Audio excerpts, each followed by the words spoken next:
You in this time of year, when you know the season's approaching, how are you feeling? Well, in this profession, it seems like from the last game of one season to the first game of next season takes like 6 years. So we're all anxious. This time of the year, guys get tired of playing against each other and practicing against each other. You're always anxious to see a different uniform show up. You guys were working hard to try to get this team made up the way you wanted it to be with what you had and the time you had. How do you feel about the makeup of this team and what you have going into the year? I really like it, to be honest with you. We got a good mix of returning guys who have a lot of experience, and we got some new guys who we feel like are going to help.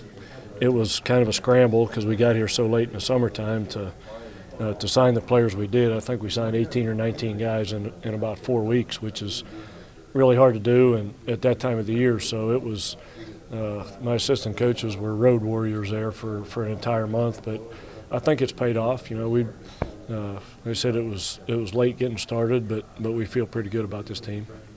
Knowing what you know about the Big 12, how do you feel this team will – they're going to be underdogs, obviously. How do you feel you're going to stack up against the competition? Well, like you said, I think there's not going to be a game in this conference that we're going to play where we're not the underdog, which just, to me, presents a great opportunity. It's whenever you're the underdog, you always have something to play for, and the other team has a chance of having a letdown. So we're in a position to do some good things if we show up to play, which I think we're very capable of doing. What are good things then? What's the standard of success as you go in? Well, I think what we're trying to do here is we're trying to build a program. Our goals are not to have one good season and here and there, but when you're trying to build a program, you got to. Good seasons are just a part of it. It's academics, it's travel, it's how guys act on road trips, it's community, it's fan support. If you want to have excellence in your program, the wins and losses on the field are just a part of that. But so that'll come in time. We know that, but we're excited to change the entire culture here, and we're off to a great start doing that. And again, we haven't taken the field yet with this new team and this new staff, so that's going to be a whole different page in the book. So we'll see how that goes once we get started. Can you discuss some of the off-season pitching program changes that they went through? Well, I don't really know what they did prior to us coming here, but I do know that we've, maybe have the best pitching coach in the nation. Derek Matlock came from Texas State, and if you were to look back at their stats at Texas State and the pitchers they ran through that program, they really, really overachieved with kids that weren't recruited by Texas and TCU and Texas A&M. So he's got a great history of developing pitchers, and I've had a lot of success with pitchers at TCU, so that's been our emphasis right now. Because if you can't pitch, you can't win. So we're trying to do everything we can to change guys around, make some adjustments here and there, and give us a chance to compete. Heard some of the guys talking about offensively. You've got an aggressive mindset, steal bases, hit and run. You see this team being successful at putting the ball in play on a hit and run, and maybe letting that be a form of success for you this year?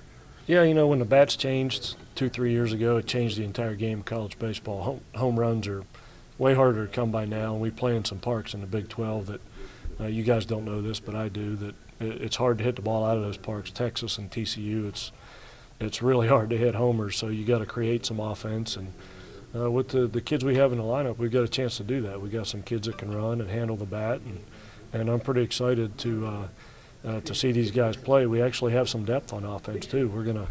Our biggest problem right now, I think, is we're gonna have a good offensive player sitting on the bench when I post a lineup. So that's a good problem to have, and we'll be able to do some different things with matchups and that type of thing. So I don't want to put the cart before the horse, but I think we have a chance to.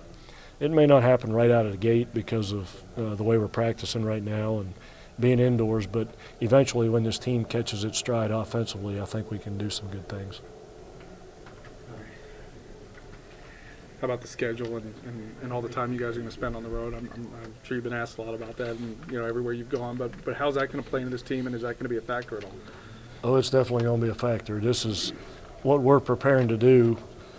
I'm not sure, but it may be unprecedented in college baseball with the travel that we're facing, with our home conference games being 2.5 hours away from home. I know some teams have had to play some home games in pro parks locally, but we literally leave Morgantown every Thursday to get on the road. So it presents a lot of challenges from an academic standpoint, from a fatigue standpoint, from strength and conditioning and nutrition. You got to stay on top of all those things, which is part of our program. But I tell our guys all the time, if you know you got a big challenge going into it, you can prepare for it.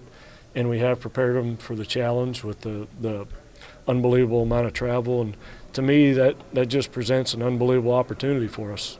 Great stories are only written by teams who have had a lot of adversity and a lot of obstacles, and we're definitely facing that. It's not like the Texases and Oklahomas and TCUs. They're expected to go to the College World Series every year. So if you ever go into a season and you don't have those expectations from a lot of people, it creates a tremendous opportunity to overachieve. So our guys are really excited about that. I'm excited about that. Great stories could be written about this team if we do great things this year. So we know that going into it, and we're trying to prepare accordingly. And I think the guys are all fired up about that opportunity. Do you think this new recruiting class can have an immediate impact on the team this season? Yeah, for sure. I think, but like I said, we've got a good mix. Some of the new kids are going to contribute right away, but I like the returning players in this program too. They bring some experience, which you have to have at this level. Talented teams in this league don't win. Talented, experienced teams win. So you have to have experience, and we've got some of that. When you have some older experience in the lineup, it gives you kind of a calming effect when things go wrong, and there's no way to get through a season without some adversity and some things going wrong. So I think the older guys in this program that have been around a while will give us that calming effect that really helps you later in the year.